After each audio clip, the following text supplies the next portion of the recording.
Assalamualaikum warahmatullahi wabarakatuh. Halo, salam sejahtera untuk kita semua. Semoga teman-teman semua dalam keadaan sehat walafiat.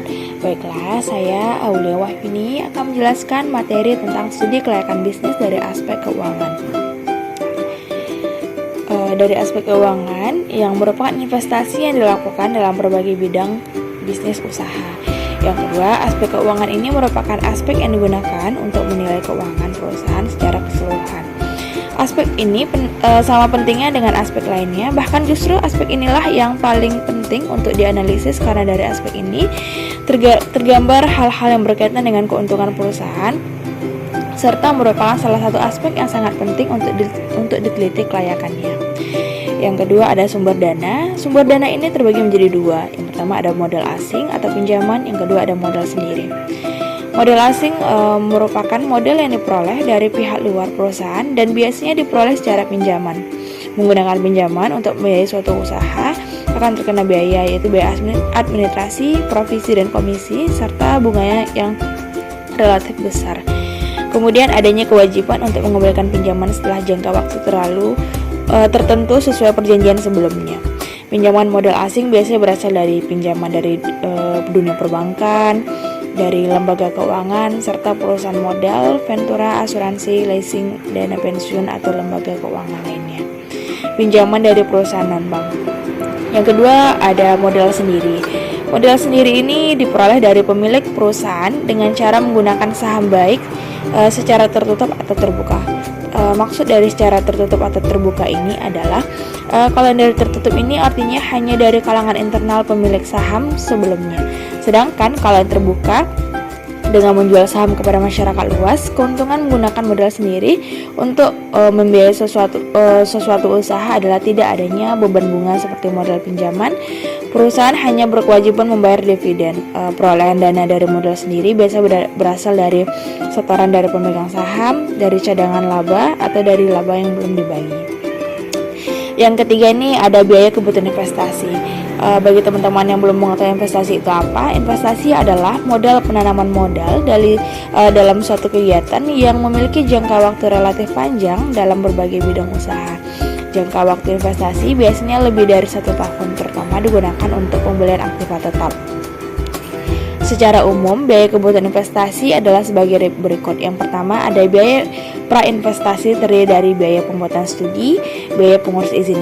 Yang kedua ada biaya pembelian aktiva tetap seperti aktiva tetap berwujud antara lain tanah, mesin-mesin, bangunan, peralatan, dan lainnya. Yang kedua ada aktiva tidak tetap berwujud antara lain goodwill, hak cipta, lisensi, dan merek dagang. Yang ketiga ada biaya operasional yang terdiri dari upah dan gaji karyawan, kemudian biaya listrik, biaya telepon dan air, biaya pemeliharaan, pajak, premi asuransi, biaya pemasaran. Yang keempat kita akan membahas arus kas atau cash flow, yang merupakan aliran kas yang ada di perusahaan dalam suatu periode tertentu. Cash flow menggambar beberapa uang yang masuk ke perusahaan dan jenis-jenis pemasukan tersebut. Cash flow juga menggambarkan beberapa uang yang keluar serta jenis-jenis biaya yang dikeluarkan. Jenis-jenis cash flow yang dikaitkan dengan suatu usaha terdiri dari yang pertama ada initial cash flow yang merupakan kas awal, pengeluaran pada awal periode untuk investasi. Yang kedua operational cash flow merupakan kas yang diterima atau dikeluarkan pada saat operasi usaha. Yang ketiga ada terminal cash flow yang merupakan uang kas yang diterima pada saat usaha tersebut berakhir. Yang kelima ada kriteria penilaian investasi. Adapun kriteria yang biasa digunakan untuk menentukan kelayakan suatu usaha atau investasi lain. Yang pertama ada payback period, yang kedua ada average rate of return, yang ketiga ada net present value, yang keempat ada profitability index, serta berbagai rasio keuangan seperti rasio likuiditas, solvabilitas, aktivitas, dan prohibabilitas. Yang keenam ada rasio-rasio keuangan. Tujuan pembuatan laporan keuangan yang pertama ada memberikan informasi keuangan, jumlah aktiva, jenis-jenis aktiva. Yang kedua jumlah kewajiban, jenis-jenis kewajiban, dan jumlah modal.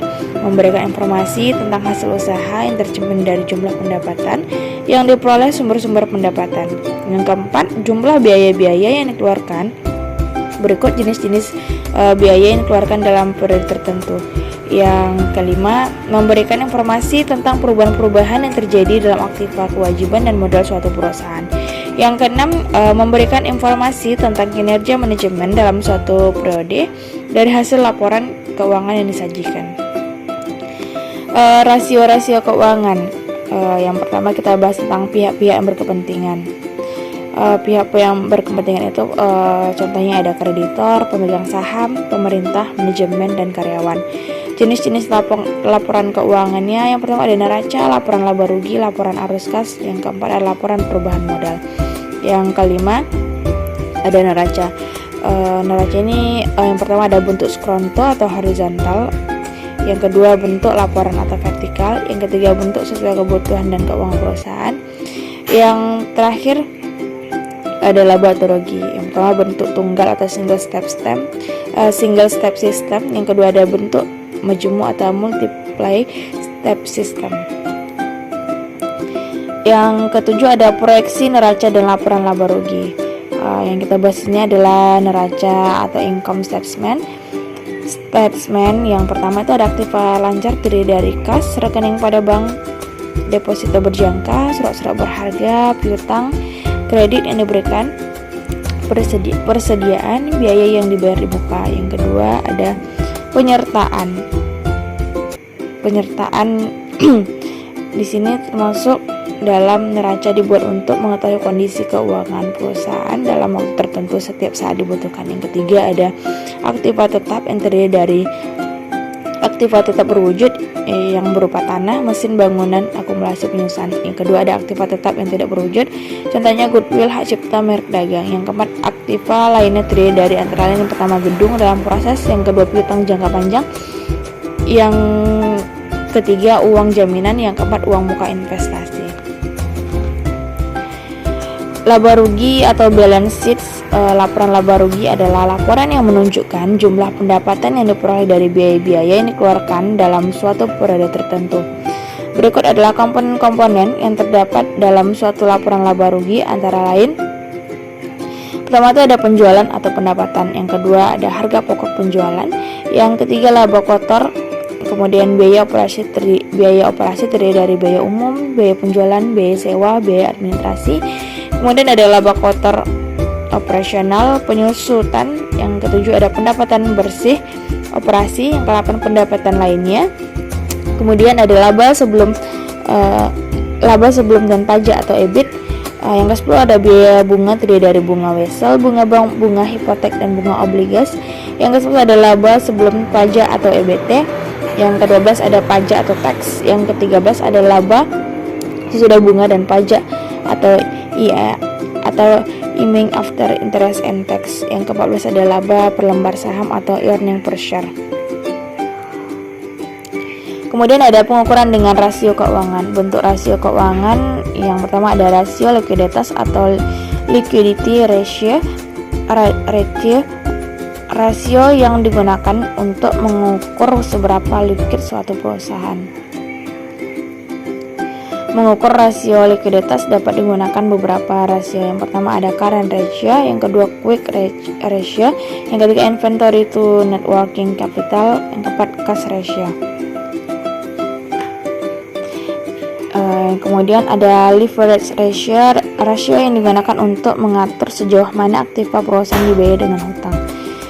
Rasio-rasio yang ada dalam leverage ratio, yang pertama ada debt to asset ratio, yang kedua debt to equity ratio, yang ketiga long term to equity ratio, yang keempat current liabilities to net worth.